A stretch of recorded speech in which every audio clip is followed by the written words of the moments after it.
escola, a típica escola estadual, quer dizer, do Rio de Janeiro, em busca de desafios, né? E também porque encontramos lá um professor, supervisor, muito desejoso de experimentar e fazer um bom trabalho em uma direção afável.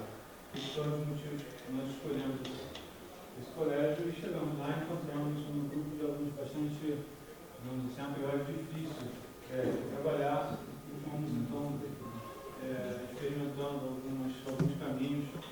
E o primeiro deles, né, foi aqueles fazer uma pesquisa empírica, uma pesquisa de campo, que não é uma coisa muito usual da filosofia, ou seja, as entrevistas com os alunos do colégio para saber quais eram os horizontes existenciais deles, como é que eles viam a filosofia, o que eles esperavam, enfim, daquele momento da vida deles, de ensino.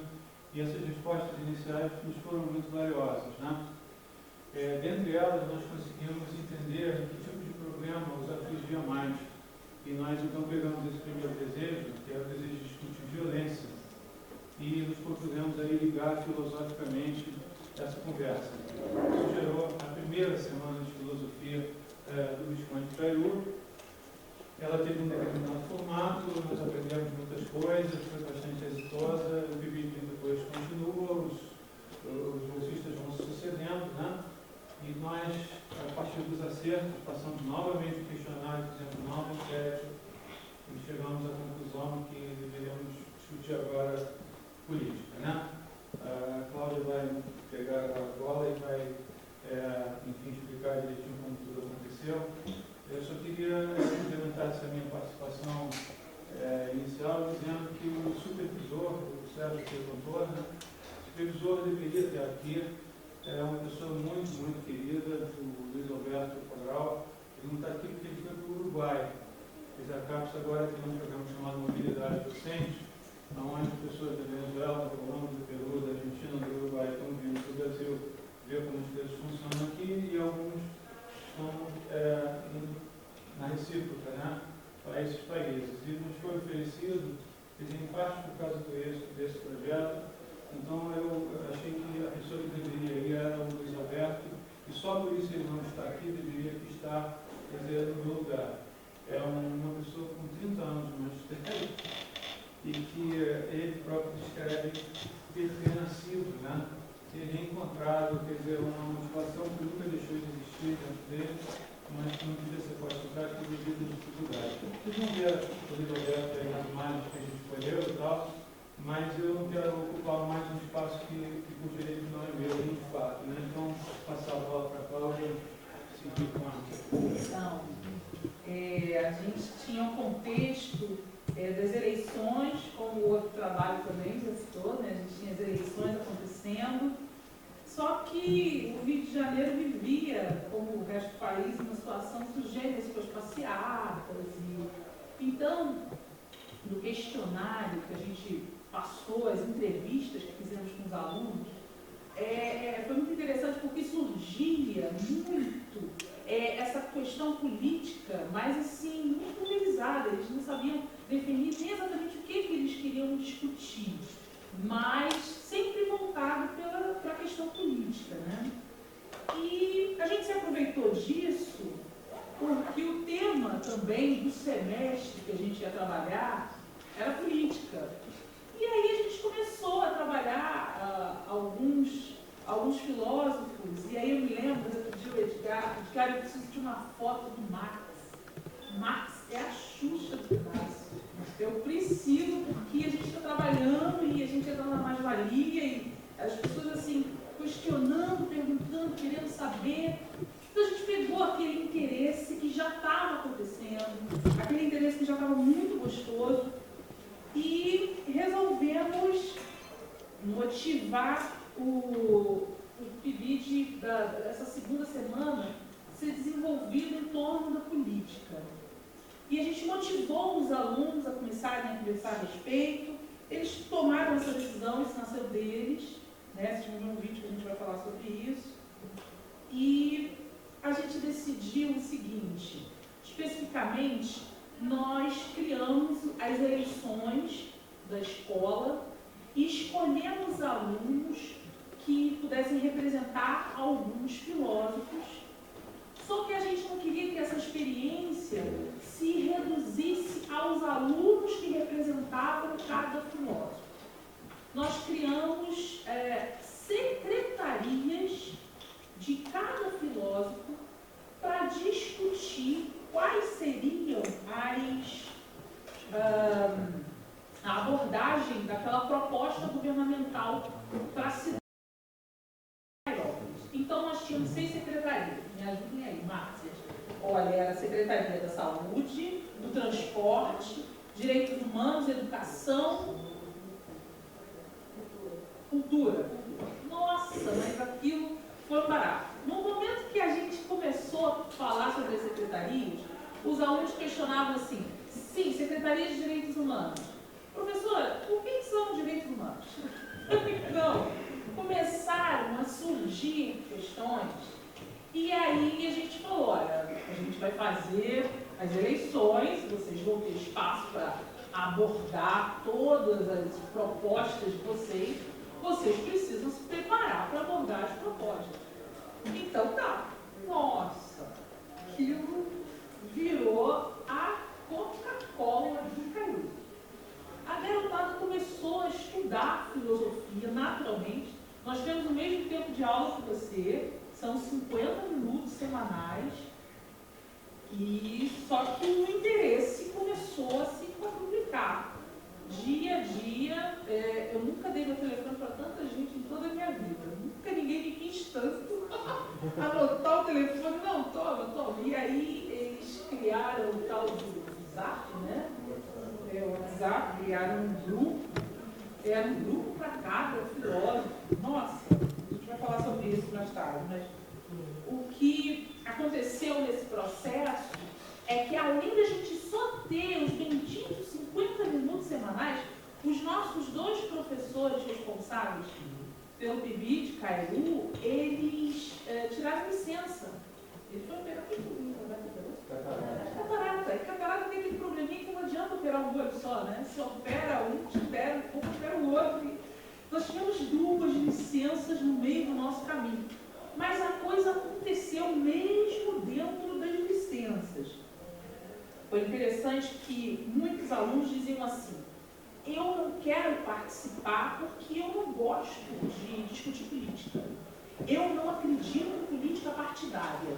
E eles diziam de cara que não queriam, né? Só que, envolvidos com as secretarias, se viram obrigados a ler um pouco mais e se encontrar, se confrontar, estudar. Os vínculos entre os alunos cresceram. Isso acho que foi o primeiro ganho desse trabalho.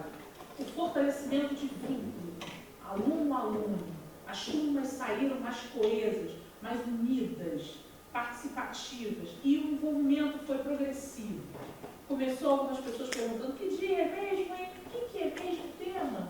E daqui a pouco queriam saber mais e mais, e eu nunca me esqueço de um aluno falando assim: professor, eu estou lendo o livro, mas eu queria saber quem é Nicoma. Então aquilo foi assim, crescendo de uma maneira muito gostosa. E o mais interessante é que você recomendava um filósofo para aquele grupo apresentar. Eles tinham que falar sobre essas secretarias que nós estamos, a partir das ideias daquele filósofo, mas eles sabiam que iam debater. Então eles começaram a estudar as perspectivas filosóficas dos outros filósofos candidatos. E eles queriam estar munidos, né, de condições para debater. Então aquilo que era leitura de uma folhinha foi se multiplicando de maneira absurda. Né? Foi uma experiência muito gostosa. Eu acho que eu já passei. Vamos então. Você passou, mas você vai continuar falando, tá, Cláudia? Vai um vídeo que ela tem um depoimento muito bacana que a Cláudia deu. Essa foi uma reunião que nós fizemos logo quando terminou a semana. Então nós nos reunimos para discutir, enfim, fazer uma análise, ver o que deu certo, o que não deu, né? O que foi legal, o que não foi, o que faltou, o que repercutiu na escola. E aí a gente tem um depoimento da Cláudia, que ainda que ela esteja aqui presente, a gente gostaria de mostrar, porque foi um depoimento que marcou bastante esse nosso encontro. Opa, passei.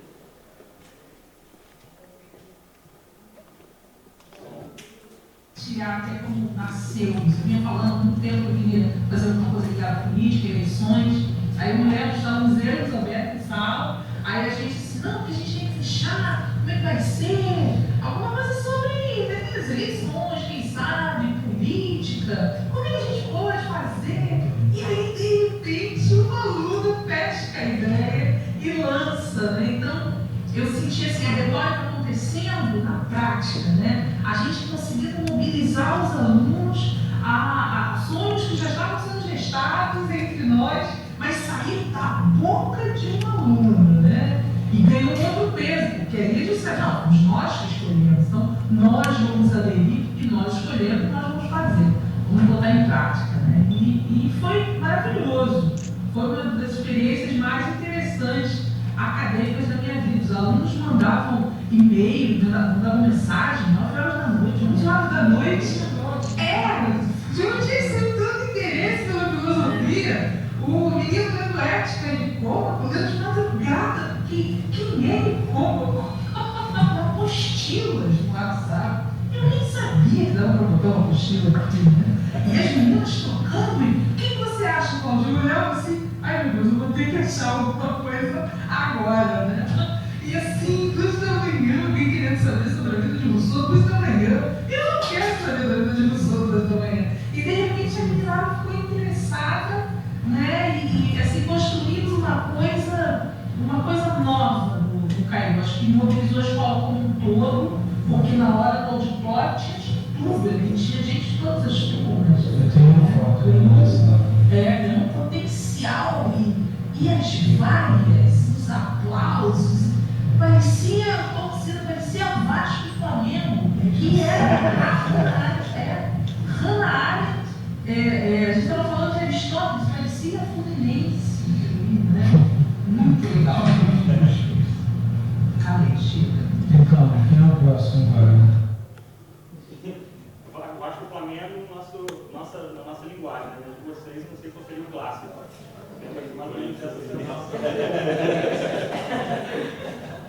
Mas aí, então, a Márcia podia simplificar um pouquinho para a gente aí dessa...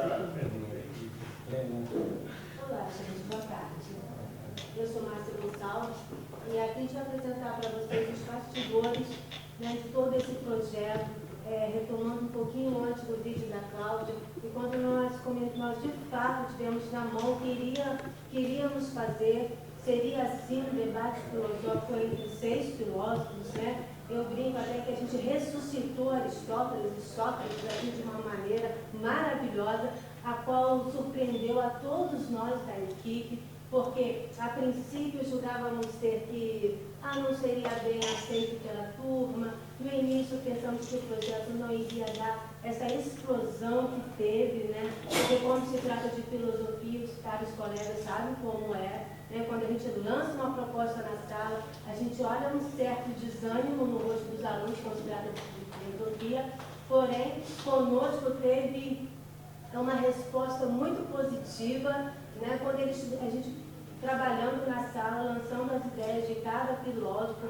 a gente se juntou e as turmas assim meio que nos atropelou, né? Com tantas ideias, com tantas coisas que eles nos trouxeram, e a gente ficou com tanta coisa para trabalhar, com tanto material, e aquilo para mim trouxe assim, uma alegria tremenda de ver que a nossa ideia estava tomando uma proporção assim que a gente não imaginava.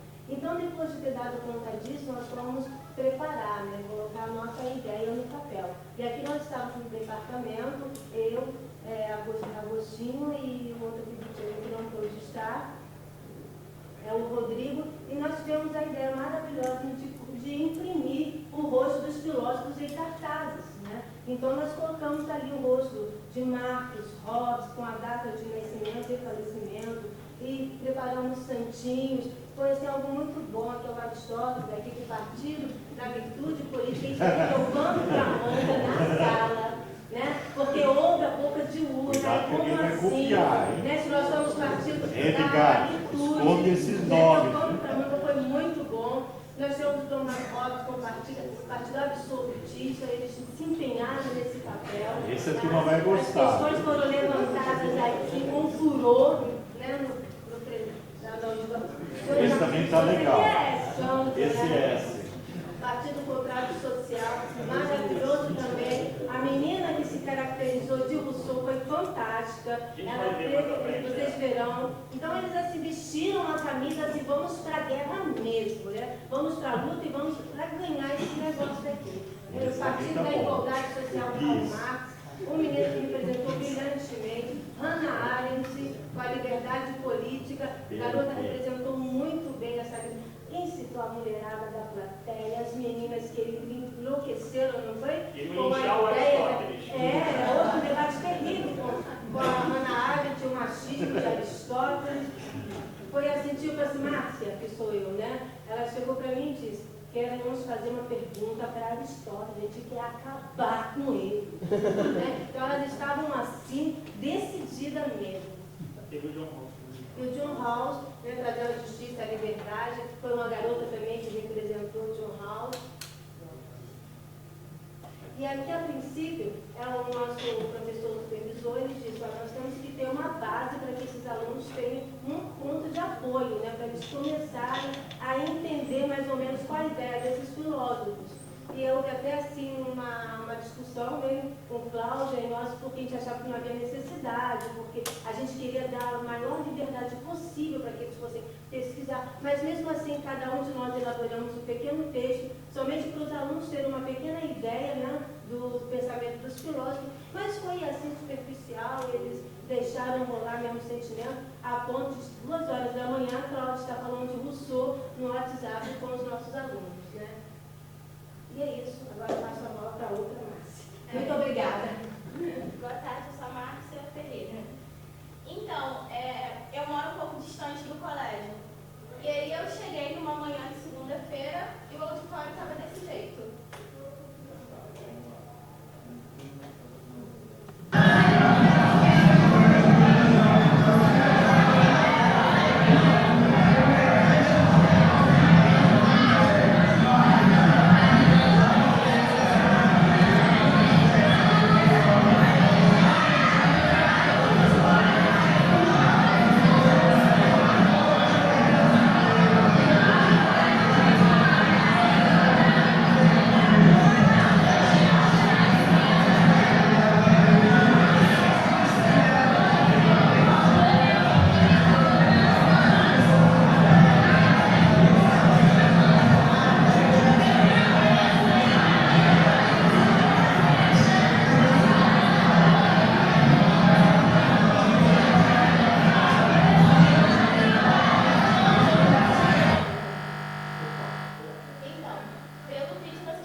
bem curto, então a gente não consegue trabalhar muita coisa, porque quando a gente começa a acalmar os alunos já acabou o tempo.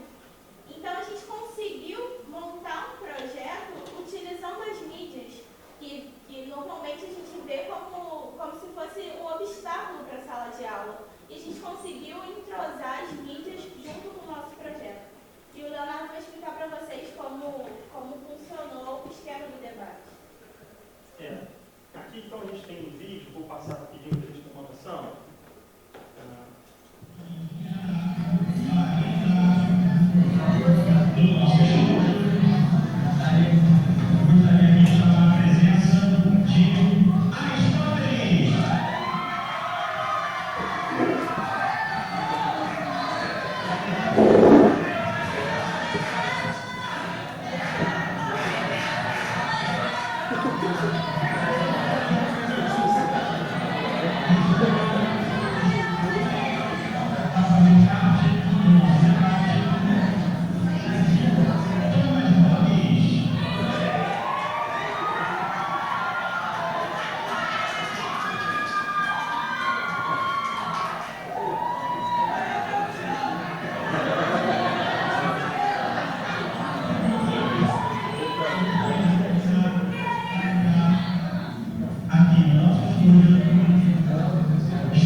Bom, deu para a gente ter uma noção então dos candidatos ali que entraram. Se a gente reparar, foi um trabalho que foi, como a gente teve até uma peça depois que falou sobre esse tema, da máquina do tempo. Então, filósofos se encontrando no dia de hoje, como se eles tivessem entrado numa máquina do tempo. Então, é claro que surgiu um pouco dessa competição e um pouco até injusta, talvez com Aristóteles, que foi taxado de machista, né?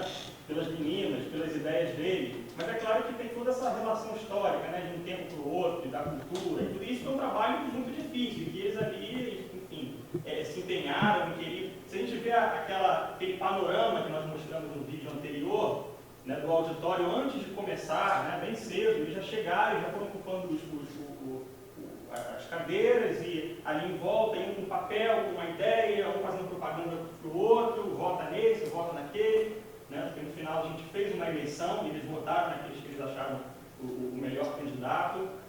Então deu para ver isso, né, eles se mobilizando, e eu acho que se a gente pecou em alguma coisa, eu diria que foi não ter dado liberdade a mais para eles fazerem.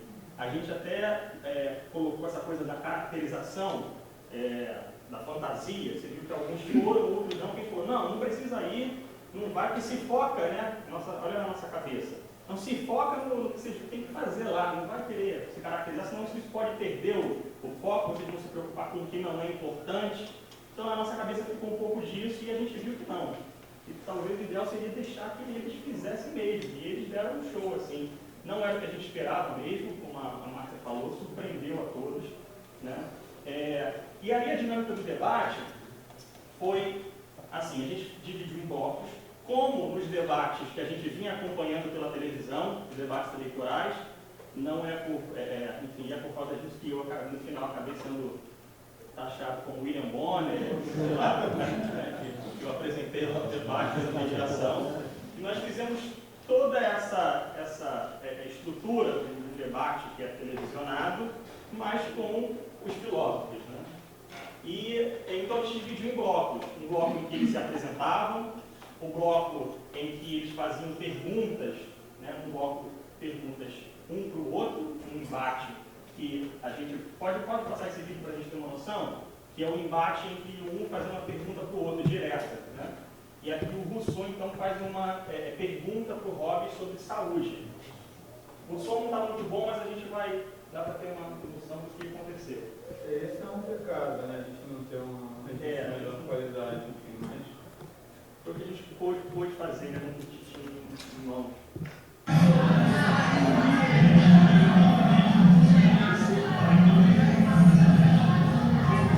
Aí eu chamo o Rousseau para perguntar.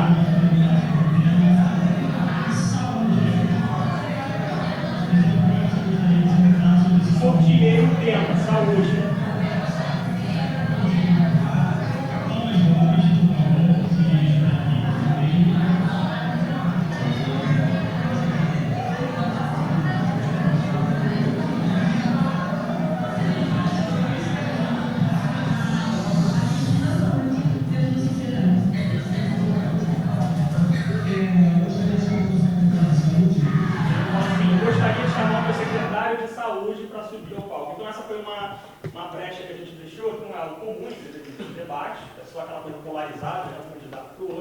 Mas a gente permitiu que a turma toda se envolvesse. Então, se na turma cada um tinha uma função de secretário, né, ministro, sei lá do quê, enfim, que eles pudessem chamar no momento em que tivessem que responder as perguntas. Afinal, a gente não teve muito tempo para preparar tudo isso.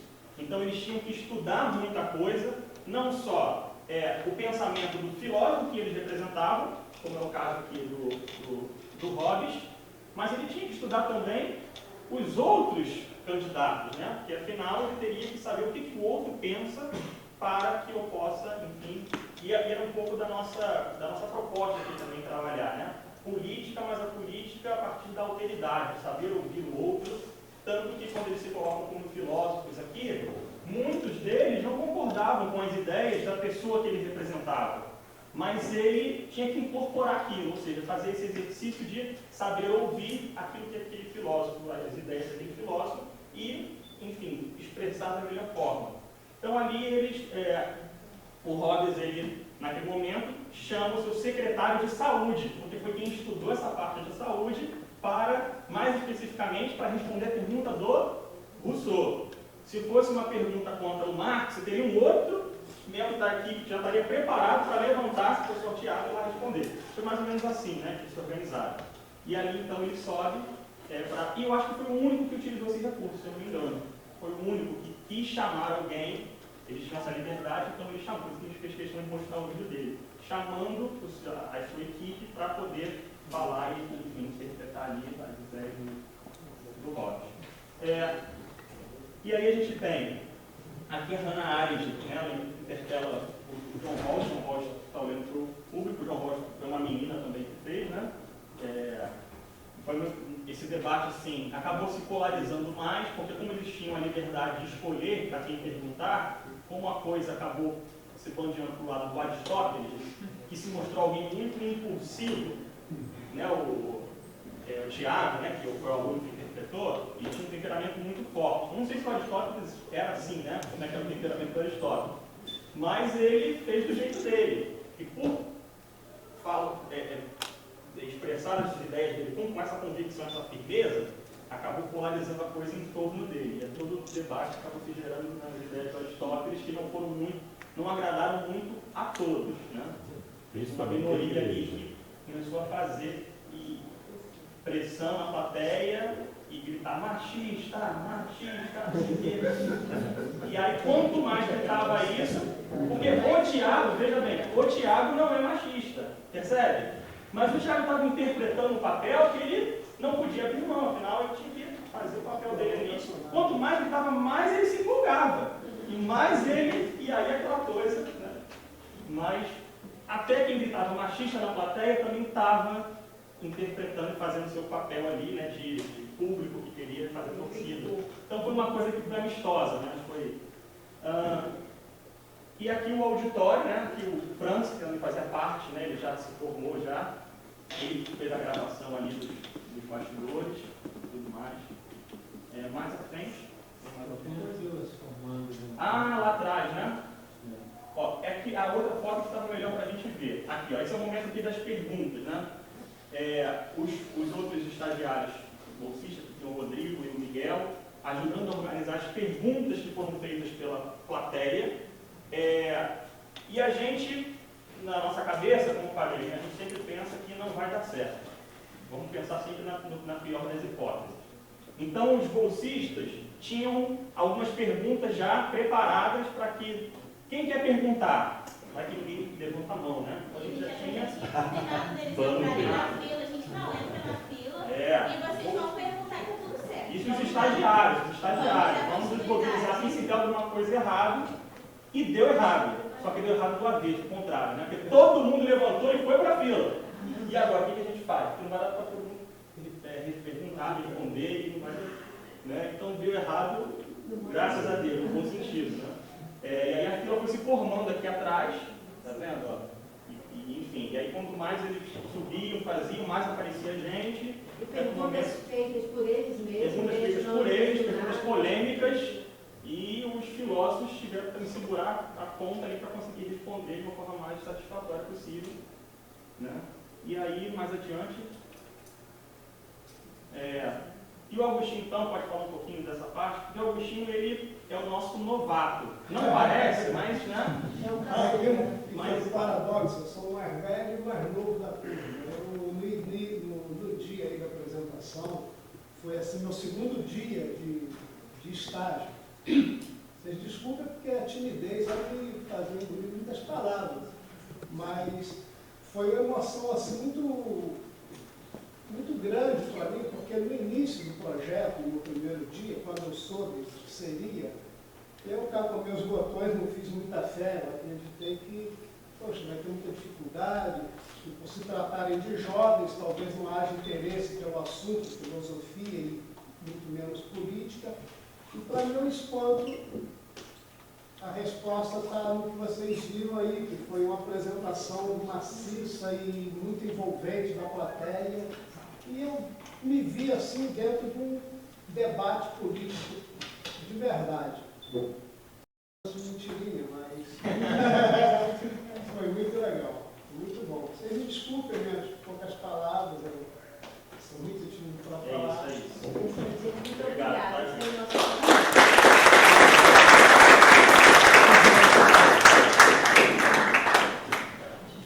Só queria perguntar se vamos fazer o seguinte, a gente já passou contra, não sabia se eles iam, mas vamos abrir para debate, né? E aí quem quer perguntar? Não sei mais quem levantou, você levantou a mão. Bem, eu fiquei assim, muito emocionado, né? A Patrícia e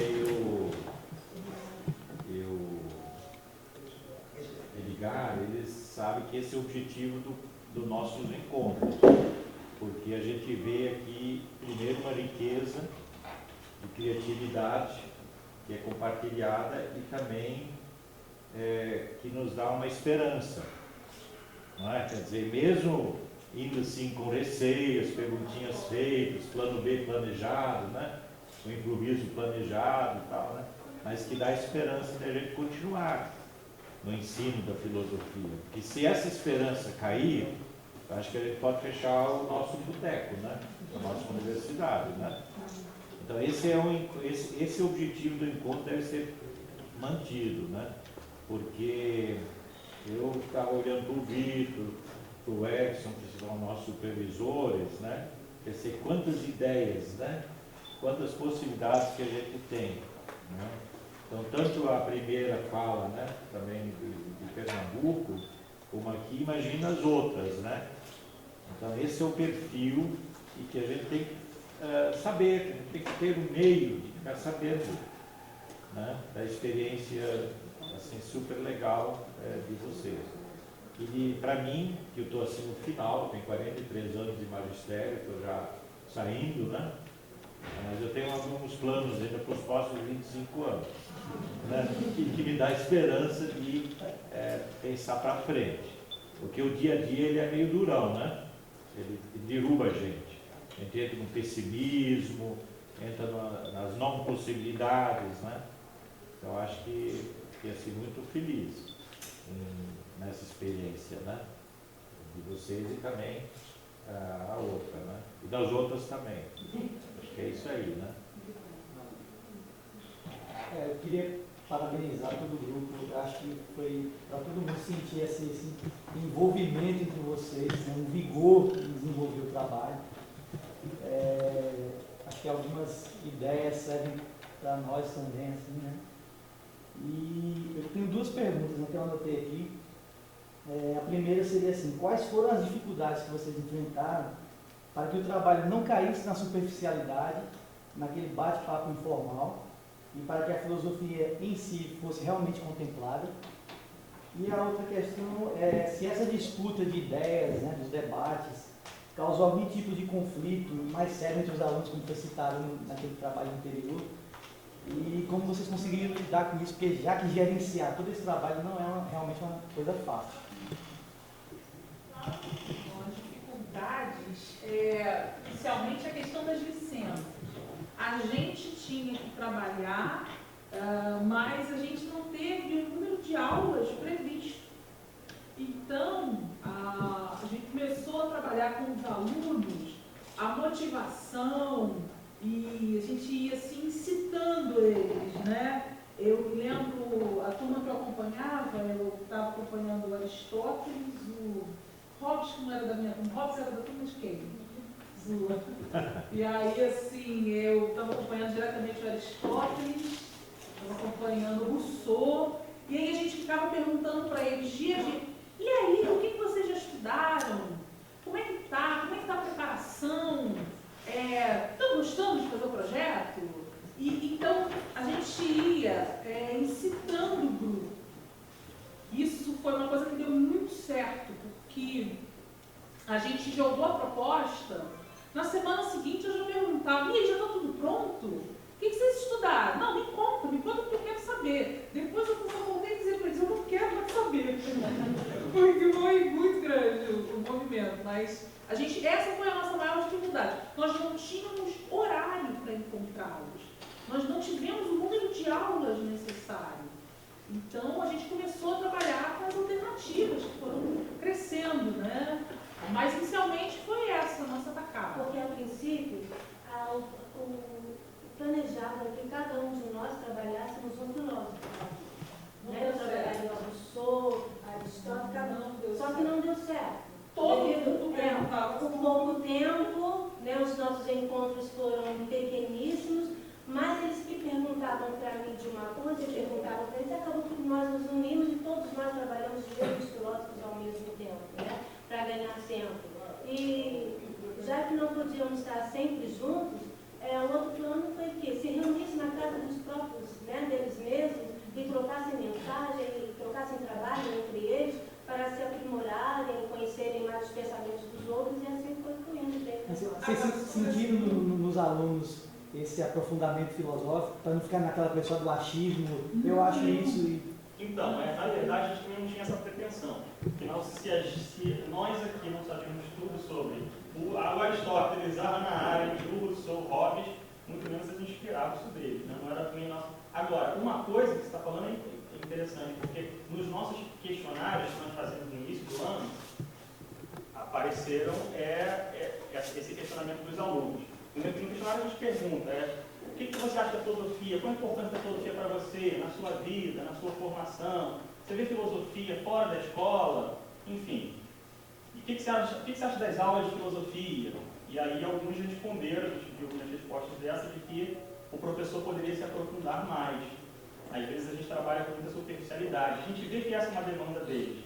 Que a gente está nos pré-socráticos, passou ali para Platão, não sei o quê. Mas professor, já vai, poxa, eu gostei disso aqui. Não, mas a gente tem que cumprir o currículo, então a gente tem que andar. Aí já está no Descartes, daqui a pouco já está no Kant, não sei o quê. E eles gostaram do tema, gostaram de se aprofundar naquilo ali, mas a gente está andando. Então, eles mesmo expressam essa necessidade. Agora, eu só queria responder a sua segunda pergunta em relação às dificuldades de conflito entre eles. Foi exatamente o contrário que você está perguntando. Aquilo fez com que eles se unissem, porque eles questionavam os problemas. Mas que problemas são esses que a gente vai trabalhar? E a gente perguntava, como é que é para você vir para a escola? De que maneira você vem para a escola? E o transporte que você usa para vir para a escola é bom? ele é eficiente, ele é confortável. Aí todo mundo, não, é horrível, é um trem cheio, é um ônibus horroroso, e ele demora, então, aqueles problemas comuns passaram ao livro. Aqueles problemas políticos da realidade deles uniram. Na hora, a cena filosófica que eles fizeram, né, no debate, eles discutiam muito, o Edgar ficou apavorado, porque eles diziam coisas assim, o Edgar disse, meu Deus, isso só assalta a filosofia. Eles diziam muita bobagem, diziam coisas que Hobbes nunca diria na vida. Mas aquilo foi... se ele estivesse vivo hoje, quem sabe? Mas assim, foi muito interessante porque a gente percebeu que aquilo ganhou vida própria. Né? Interessante assim que uma turma já estava percebendo que aquele filósofo já estava saindo do contexto do filósofo, do pensamento, sabe? Isso eu achei muito aplaudido. E eu, falando sobre a superficialidade, quando eles tiveram a liberdade e perceberam sozinhos a necessidade de estudar os adversários, eles começaram a se aprofundar sem perguntar pra gente. Eles já começavam a fazer pesquisa e falavam assim, gente, vocês acham esse site aqui confiável? Porque eu estou pesquisando aqui. O menino leu a Ética Nicômaco, a gente não pediu para ele ler. A gente deu um resumo do tamanho daquele que a gente colocou aqui. E ele sentiu a necessidade de ler a Ética Nicômaco. Então, assim, eles mesmos saíram da superficialidade que eles tinham de ensino médio. E eu diria que no último mês eles estudaram assim, mais do que eles estudariam durante o tempo normal da Foi um escola. pouco do que foi falado ontem lá no Ciclo Galo. Alguém fez uma pergunta sobre pesquisa em sala de Flávio, sobre pesquisa em sala de aula. Eu acho que aconteceu um pouco disso. Eles começaram, a gente deu, como o Edgar falou, a gente colocou a bola no chão. E eles deram um pontapé e começaram a jogar. Então foi. Os verdadeiros intercessores. Você acha de trabalhar filosofia política na filosofia? Como foi a experiência? A gente quis reproduzir o processo eleitoral como um todo. Até essa questão que você coloca me chama a atenção para o nome do partido do E aí os meninos começaram a estudar virtude. E aí eles falaram, bom, todo mundo vai fazer propaganda eleitoral, porque a gente tem pouco de rumo. O Edgar botou o pé na escola, já começaram a fazer propaganda de Hobbes para ele mal conseguir estudar, porque os cargos eleitorais de Hobbes eram mais organizados e, né, agora, quando a gente foi tentar trabalhar isso, eles começaram a se identificar e percebiam, bom, todo mundo vai fazer propaganda, eu também quero fazer, mas Sócrates nunca faria propaganda dessa forma. A virtude, Aristóteles, a virtude não tem absolutamente nada a ver com coagir alguém no corredor eleitoral e ficar. Não, e foi legal que eu estava com uma caixa e eu estava distribuindo os santinhos, né, para cada candidato e as secretarias fazeriam boca de urna. Eu entreguei para o Aristóteles e falou, não, a gente não vai fazer boca de urna. Aí eu fiquei chocada, sabe? Porque eles não aceitaram, eles não fizeram boca de urna, eles foram os únicos. É injusto. Todos estavam fazendo e eles não podiam fazer, porque Sócrates... E eles determinaram que não poderiam fazer, né? Eu estou confundindo com o Eles mesmo determinaram, não tinha uma regra, não, vocês não vão fazer. Eles disseram, não, eles disseram. a gente não vai fazer. A gente percebe que certas situações é possível que seja necessário a reprodução da situação para que eles consigam fazer aquela bendita identificação que a gente tanto luta, da filosofia com a realidade.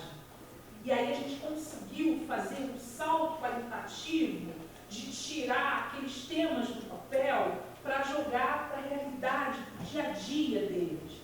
Eles questionavam muito assim, o que é direitos humanos? Aí eu ficava brincando, o que são direitos humanos?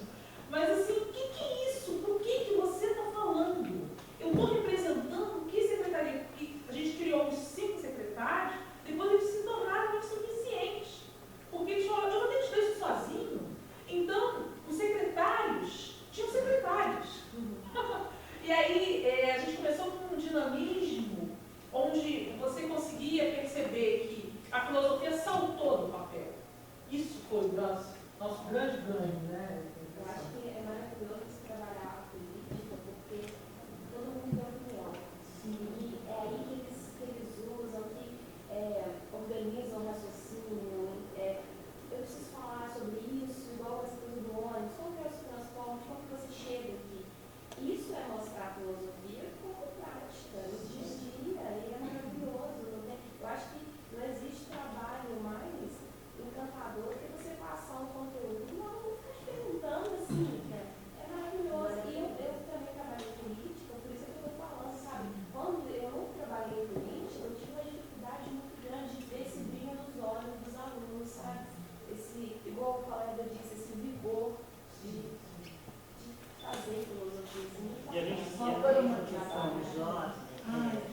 só do Rio Grande do Norte não vem, né? Porque daí a gente pode ter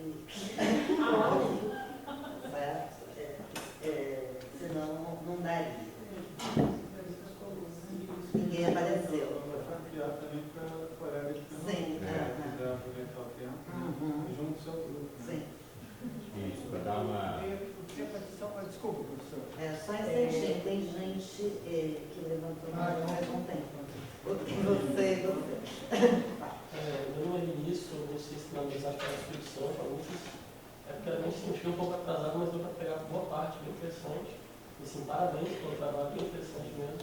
Inclusive, acho que seria interessante a gente fazer não uma própria, mas fazer algo assim, posicionado, que é uma coisa bem atrativa mesmo, né? A gente pode também analisar e ver como pode repercutir também. E minha pergunta vem no sentido de querer saber como foi a repercussão dos trabalhos em geral de vocês, somente esse mesmo do debate, na escola. Em questão dos professores. Alguém aí, eu não sei quem era que é responsável por falar do Enem. Eu esqueci de falar, desculpa. Repercussão no Enem. Eu tinha que falar isso, né?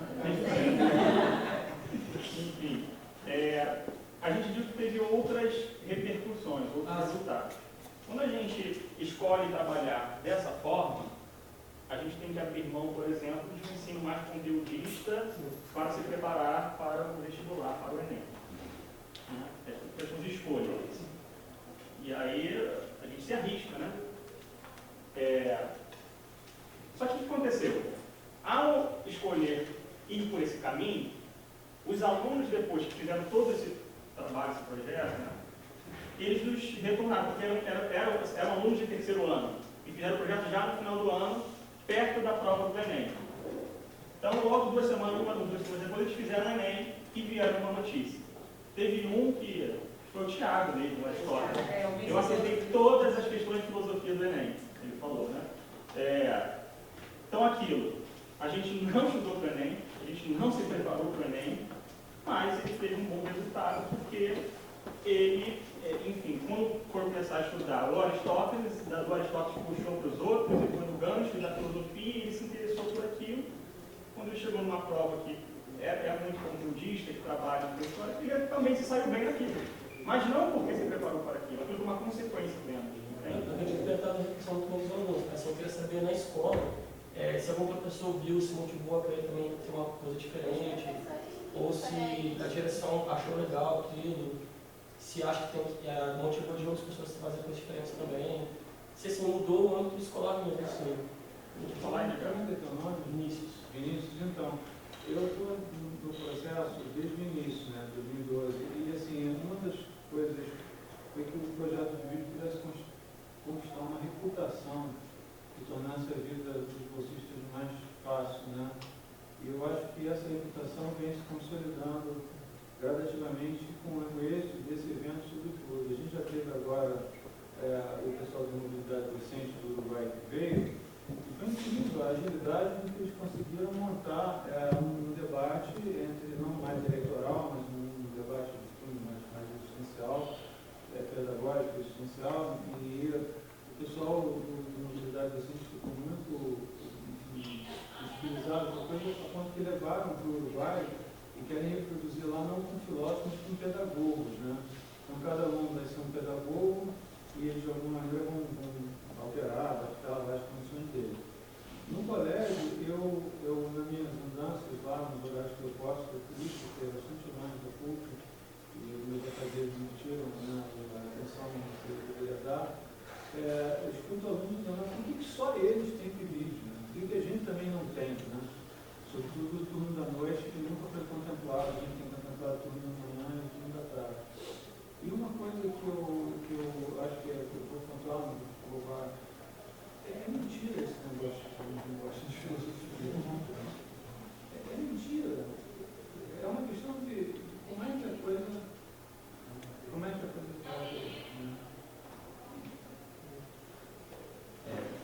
Primeiramente, para parabenizar vocês essas experiências exitosas que vocês tiveram, né? Assim, eu queria fazer, na verdade, mais uma observação do que uma pergunta, até respondendo a pergunta do colega ali a respeito da competitividade, né, que você colocou essa questão. No final do ano passado, nas minhas turmas de primeiro ano, eu sou professor supervisor do Espírito Santo, e alguns aqui me acompanham lá na escola, atividade com eles a respeito sobre as correntes das filosofias leísticas. Então, a gente dividiu as turmas com um pouco mais de 20 alunos, né, em epicuristas, estoicos, cínicos e pirronistas. E assim, naquele sentido de fazer assim, olha pessoal, a gente vai fazer 4 grupos e tal, cada um vai estudar uma escola, e vocês também vão estudar as escolas dos outros, e nós vamos fazer um debate aqui, vocês vão formular questões sobre temas diversos, né? E olha, quem não se preparar o suficiente, certamente, pô, vai ser humilhado aqui, porque os outros vão estar preparados.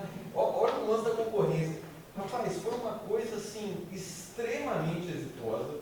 Então, eu estou fazendo essa colocação, mas para colocar para vocês que essa questão de incitar a competitividade dentro de sala de aula, assim, de forma saudável, como vocês fizeram, e eu acredito que eu tenha feito também nesse sentido com as filosofias leísticas, foi uma coisa muito positiva, porque os meus alunos que agora estão no segundo ano, né, eles ficam assim, professor, a gente quer fazer um debate aqui de novo. Porque assim, todos eles se recordam da matéria, assim, completamente. A turma praticamente, eu poderia dizer sem dúvida, no mínimo, jogando baixo, 85% da turma tiveram um aproveitamento de conteúdo extremo, né? E aquilo que eu poderia chamar assim de competitividade, né, foi justamente a mola propulsora para essa absorção de conteúdo completo, né, e causou, como vocês disseram também, vamos dizer assim, uma relação entre eles muito positiva. E eu observo que vocês estão mostrando isso, né? E, então, assim, eu queria fazer essa colocação para dizer que nós, enquanto professores ou futuros professores de filosofia, a possibilidade de você organizar atividades competitivas, assim, e saudáveis, como vocês fizeram, a possibilidade de se conseguir êxito é enorme, né? E a possibilidade de você conseguir êxito no sentido de absorção de conteúdo, como você colocou, ou seja, o menino que foi lá e depois acertou todas as questões do Enem, né, e tal, né? Ou seja, isso é real. Então, assim, para eles, para o adolescente, talvez more aí até um estímulo, para despertar estímulo aonde não há estímulo, né? Então, assim, é uma chave, né? Só para colocar isso, assim, que realmente é uma chave, né? E é uma pena que o professor de vocês aqui não está aqui, o supervisor, né, realmente, porque eu queria até saber dele depois mais sobre isso, né? Porque eu posso dizer que realmente foi muito exitoso da minha parte, tenho certeza que aquele de vocês foi também, só para deixar esse lance da competitividade como algo extremamente positivo dentro da sala de aula. Sim, em relação a isso que você estava falando, é muito interessante que nós tínhamos uma proposta de prêmio. O prêmio, primeiro a gente ficou questionando, mas o que vai ser o prêmio? E, vai ser um passeio. Outra bola fora, nossa. Muito interessante que a gente falava, nossa, mas os outros vão ser os premiados, a sua turma não vai ganhar, aquela turma não vai ganhar, eles estão muito melhor preparados. E no final, foi muito interessante. Eu tive a ousadia de querer dizer, olha gente, vocês vão, para motivá-los, né? Como se eles não tivessem motivado. Vocês vão ganhar nota, vocês vão ter, a parte da nota vai ser esse projeto de trabalho. Aí um aluno no meio da roda, mas eu já estou com 10 em filosofia, eu não vou fazer a nota. Vou fazer porque, né? E aí eu engoli, né? Fingi que não era comigo. Mas interessante que a gente não deu o prêmio. O prêmio não aconteceu, o prêmio se perdeu. Não, ninguém se importou com o Não prêmio, deu para fazer. ninguém Também ninguém queria saber. Né? Então foi muito interessante isso. A gente incitou, sim, de forma positiva essa competitividade. Depois não teve prêmio nenhum, ficou tudo bem. A gente esperava. É legal que a gente falou com eles, não, porque assim, por questão de logística, como o nosso professor teve que tirar a licença, aí a gente falou assim, não, que essa semana não vai dar para poder fazer o passeio, vamos fazer a semana que vem, a gente não quer passeio. A gente queria fazer a semana da filosofia, a gente fez, foi muito legal, e era isso que a gente queria. Aí eu fiquei falando, gente, como assim? Eu, na minha adolescência, se me oferecesse um passeio, eu não falaria, não, gente,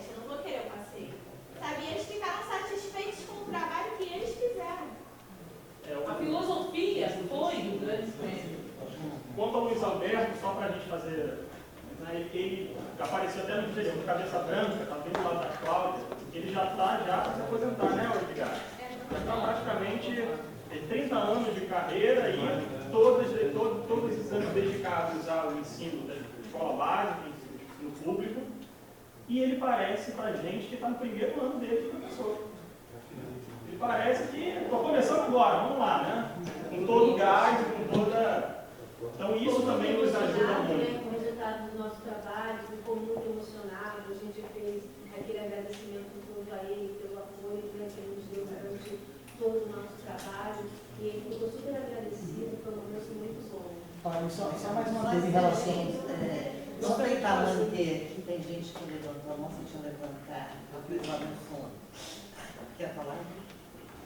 Eu acho que foi interessante quando você disse que os alunos escolheram o tema, entendeu? E a diversidade, quando você fala da animação, faz nós, professores, ver que a gente não tem mais como ficar dando aquelas aulas tradicionais.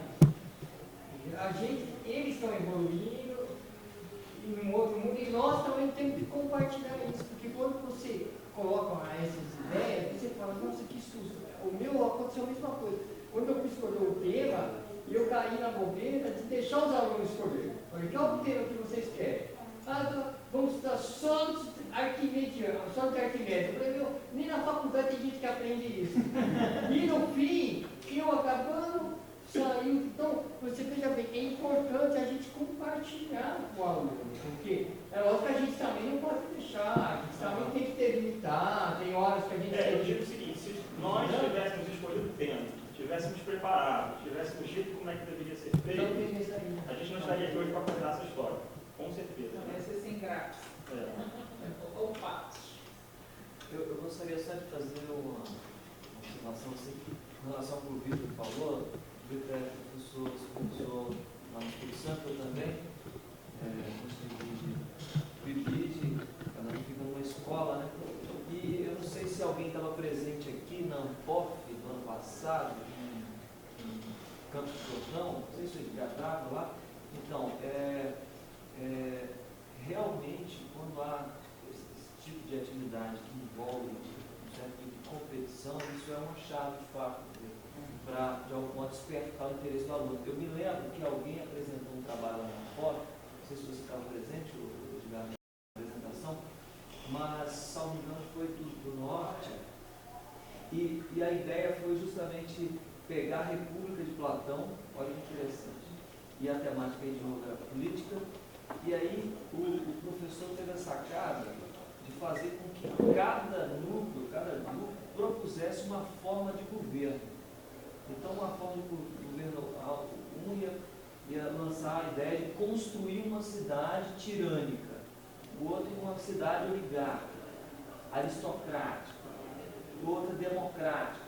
E o projeto foi esse. E isso fez tanto sucesso lá no norte, que escolas do interior chegaram a fazer o convite para que eles fossem na escola apresentar o mesmo trabalho que tinha sido tão exitoso, né? E aí eu me lembro que foi algo tão significativo que o cara contou lá que eles viajaram 700 quilômetros de ônibus, né, para, de algum modo, chegar numa escola lá no interior das Amazonas e fazer a experiência que tinha sido realizada na escola. Justamente os alunos ali, posturados, cada um tentando construir uma cidade com uma forma de governo, né? E eu também, no Espírito Santo, não é algo tão elaborado como isso, mas dentro da sala de aula, trabalhando os contratualistas, eu já propus às minhas turmas uma espécie de experiência como essa, mas cada turma, cada grupo, né, isso dentro da sala de aula, né, não uma sala ficava com um autor, não, dentro de uma mesma sala, grupos com proposta de dar microaulas sobre Hobbes, sobre Rousseau, sobre Locke, Voltaire e tal, até Maquiavel, né, antes dos contratualistas. E aí foi bem interessante, porque as aulas aconteciam em círculos e cada um ia apresentando um autor e era interessante a tarefa que eles receberam de dar essa microaula fez com que eles aprendessem muito mais se estivessem na passividade me ouvindo falar de Hobbes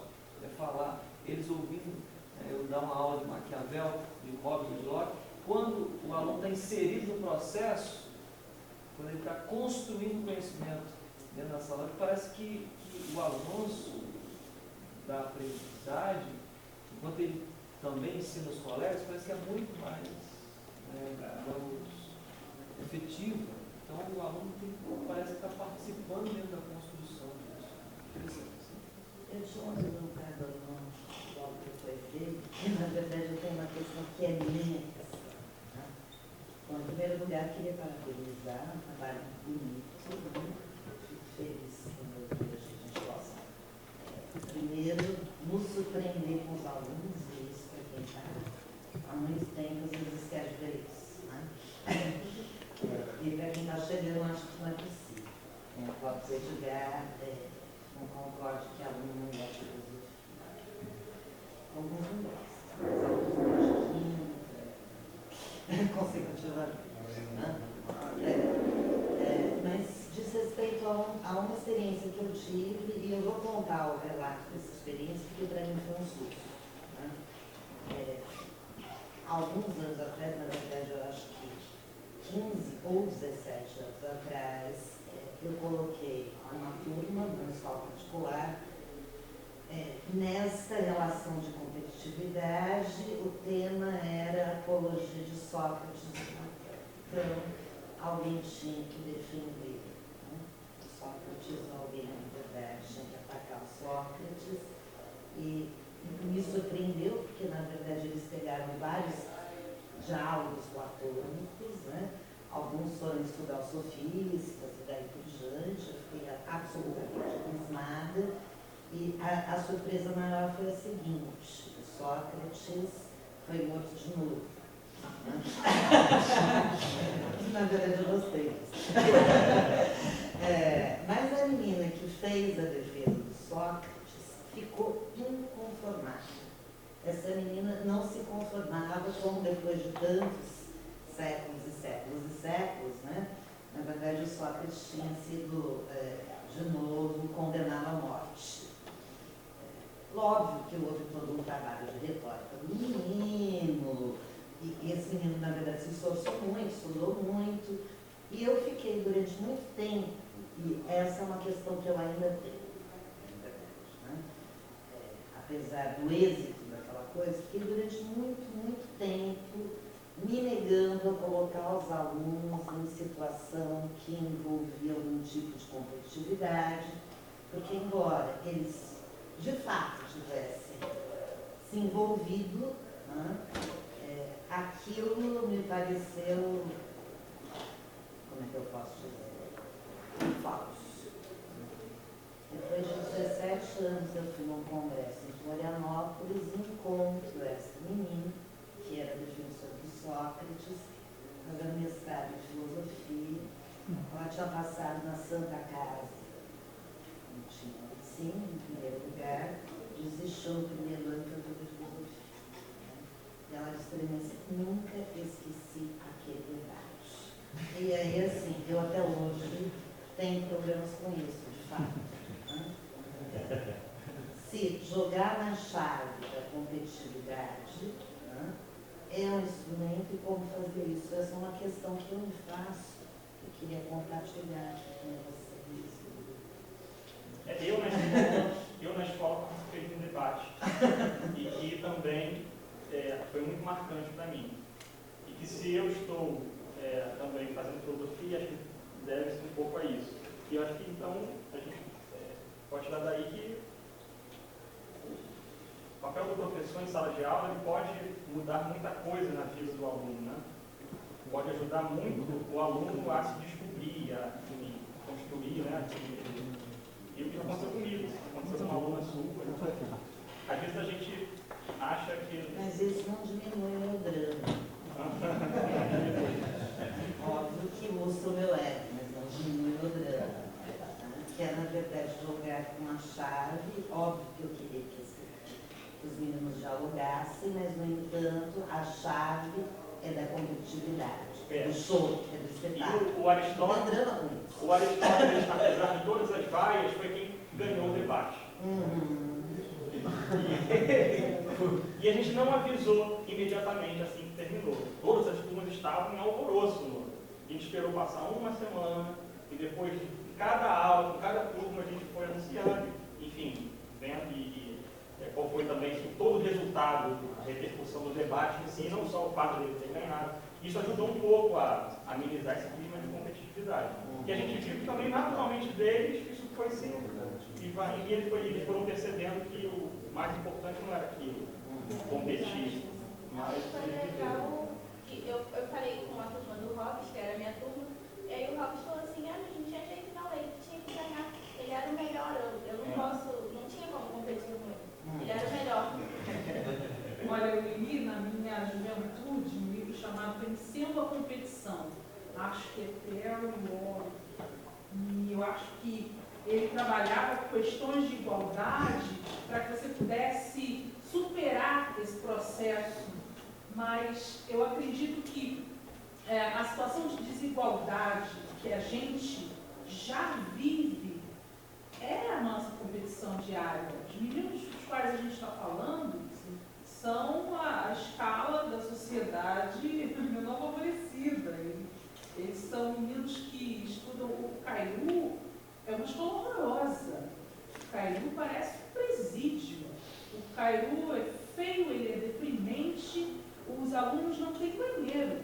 O banheiro é apenas para os professores, são 5 andares, e tem um banheiro. Né? Isso é contra a lei, inclusive, não poderia funcionar. As condições de conforto são totalmente diferentes. Sim, então eles têm um banheiro, que é só para os professores, e os outros banheiros são proibidos, porque eles têm que os alunos engravidem as moças. E aí eles não podem usar o banheiro. Não tem inspetores suficientes para tomar conta. E aí tiraram o acesso aos banheiros. Então, eu acho que a gente já está em desigualdade, a gente já está em competição. E eles estão perdendo. Quando você faz uma proposta como essa, você motiva eles ao exercício do diálogo. E aí achei até interessante que a gente reproduziu para o... Como é que é o nome do projeto? Mobilidade docente. A gente reproduziu as experiências de um debate e aí a gente via a agressividade desses alunos sendo transformada em reflexão filosófica. Não, e lembrando que eram outros alunos. Eram outros, já tinha metade já tinha ido embora e eram novos alunos. Agora, a Dalva tem toda a razão, né? Que existe uma responsabilidade e um cuidado na canalização desse starting point competitivo, né? Acho que é disso mesmo que se trata. Agora, uma coisa que eu tenho certeza, mídias nunca tem, né? Mas a ideia de que essa violência latente, quando transformada em discurso, né? Parece que ela... É que nesse dia que você está citando, quando abriu a pergunta para os meninos fazerem, a primeira menina que se inscreveu, eu quero fazer uma pergunta para Friedrich Nietzsche. Qual é a sua posição em relação à liberação do aborto? Né? A segunda questão foi a redução da maioridade penal. Então, assim, tem uma possibilidade deles colocarem essas aflições, essas coisas todas de uma forma compartilhada, de uma forma que a energia pode circular melhor. Enfim, eu quero dizer que eu sou bastante sensível à sua colocação, mas eu concordo também com a gente que eles são competitivos por natureza e vivem num mundo igual a ela. E se a gente consegue capturar por aí, eles entram no jogo e depois é a questão de como é que essa experiência pode se transformar. Eu também sou sensível a isso que você falou. Eu acho que essa coisa de que você vai incitar a competitividade, você tem que saber fazer isso, né? Tem que ter uma arte ali na hora, né? De manejar isso daí. Agora, o que você colocou, eu esqueci o seu nome, a Cláudia colocou, é realmente a possibilidade de eles manifestarem, ou seja, aquilo que está guardado, né? Transformar aquilo em oratória, né? E isso daí é o que você, a surpresa, o tamanho da surpresa que aquilo se transforma para você, às vezes é algo inenarrável. Né? Em algum momento na competição, você sentiu um sentimento de querer vencer ou só de expor mesmo a ideia do entendimento do filósofo, do estudar? Eles queriam vencer cada pergunta. Não, assim, vencer que eles falam assim, nós somos vencedores, vocês derrotados. Assim, aquela coisa do competidor. Eu acho que foi uma competição bem saudável, assim. Porque eles estavam competindo, mas no momento que o candidato estava falando, ele sabia calar, ele pensava e aí ele respondia, mas não era aquilo. Não, eu vou te responder porque eu quero ganhar. Ele respondia porque era aquilo que ele pesquisou que o candidato falaria. Então foi uma coisa bem saudável, porque eles eram de turmas diferentes e eles conseguiram ali naquele momento ficar entrosados no mesmo objetivo que era o debate ali. Esse não é um time em sala de aula. Eles falam todos ao mesmo tempo. E ali no debate, eu lembro de uma aluna que, quando terminou a análise, me falou assim: professora, você não falou o que é isso no debate. Não, e você quer ver uma coisa da competição? Os alunos que votaram, só para chamar uma evidência muito boa, os alunos que votaram não foram alunos de fora que vieram assistir, foram as próprias turmas que estavam participando da competição. Ou seja, o que a gente esperaria então? Que houvesse uma porcentagem parecida, igual com cada aluno, entendeu? Né? Não foi o que aconteceu. A só teve muito voto, o Rousseau ali competindo também bastante, quase que ganhou os dois. Ou seja, até as próprias pessoas que participaram da campanha de ter um candidato, quando chegarem aqui, não, opa, eu gostei mais desse aqui, eu acho que está. Então, eles abriram mão da competição. Exatamente isso que eu quis dizer, não era uma coisa da equipe fazer tudo para ser campeão. Sim, tem um aspecto também que me parece que dá uma amenizada, porque competir, como na minha época, em 1950 e 60, tinha a competição de ser o melhor da turma, quando era colocado no elevado e com a medalha, né? E tal. Esse acho que é funesto. Mas aqui também eu notei muito no sentido de colocar um personagem. Na verdade, ele não era ele, é um personagem.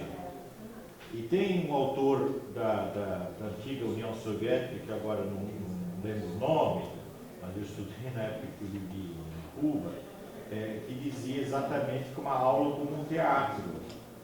Então você representa, acho que amenizou, porque a hora que Aristóteles deixou de existir, era o estudante e tal. Ele não é ele estava encarnando esse personagem. Então acho que a competição estava mais no personagem. Porque, por exemplo, se... A gente percebeu que em alguns momentos, a turma que estava ali, a turma do Aristóteles, né, queriam que o seu filósofo ganhasse, né?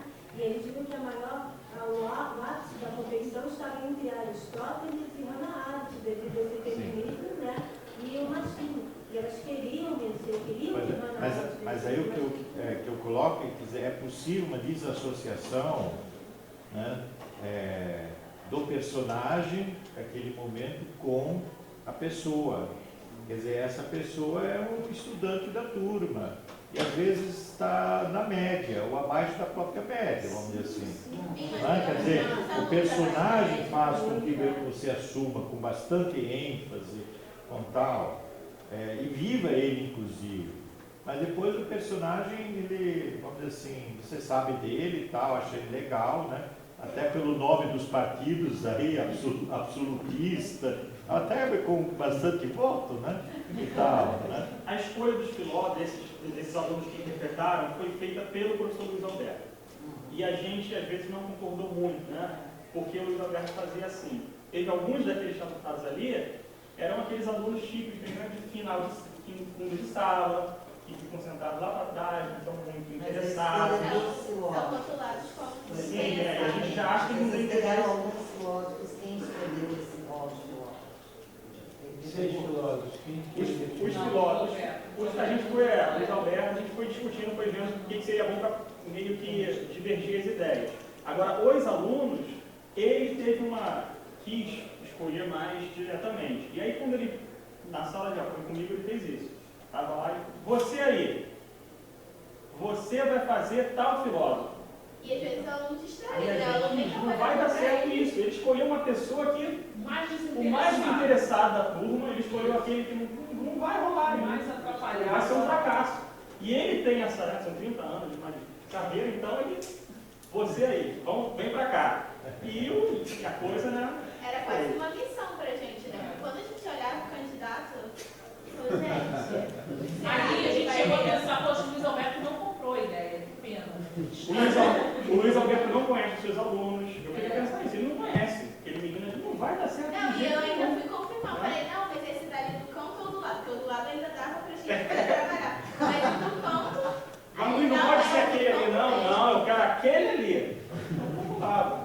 E é engraçado que na época ele não tinha feito ainda cirurgia. Não, você não tá vendo isso, É, velho. você não tá A gente vai te ajudar. Esse daqui não, aquele. Vou ajudar.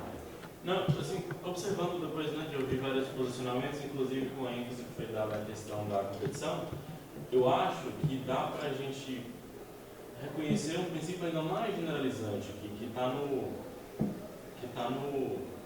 né, na causa, na raiz de por que esse approach, que essa forma de encarar, né, a educação é mais exitosa.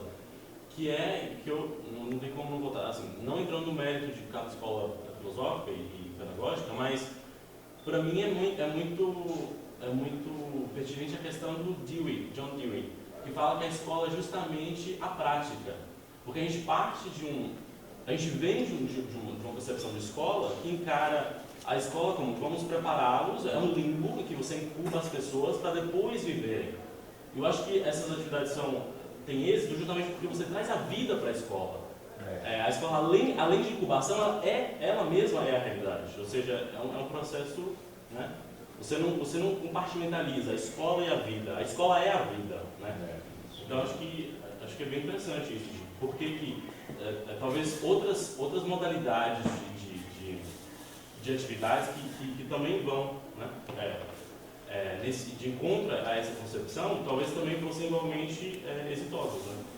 Então acho que talvez não é a questão da competição, eu acho que ela está na raiz disso, mas porque a vida invariavelmente perpassa pela questão da competição. Então acho que é a questão mais ampla da vivência dentro da escola. Eu queria só complementar,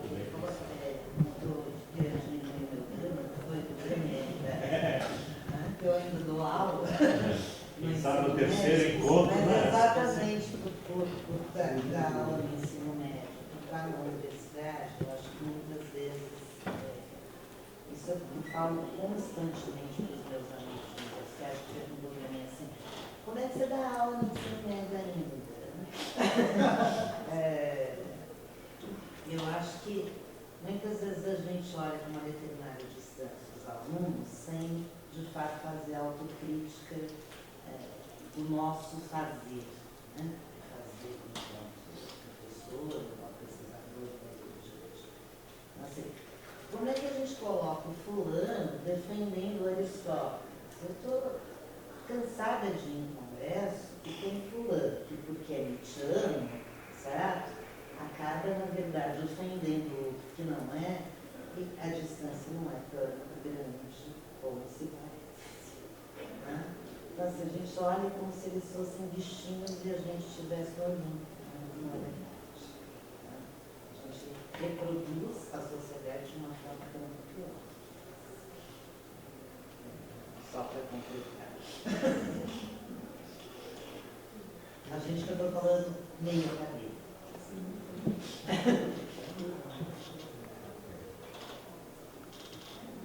É o império do CMD.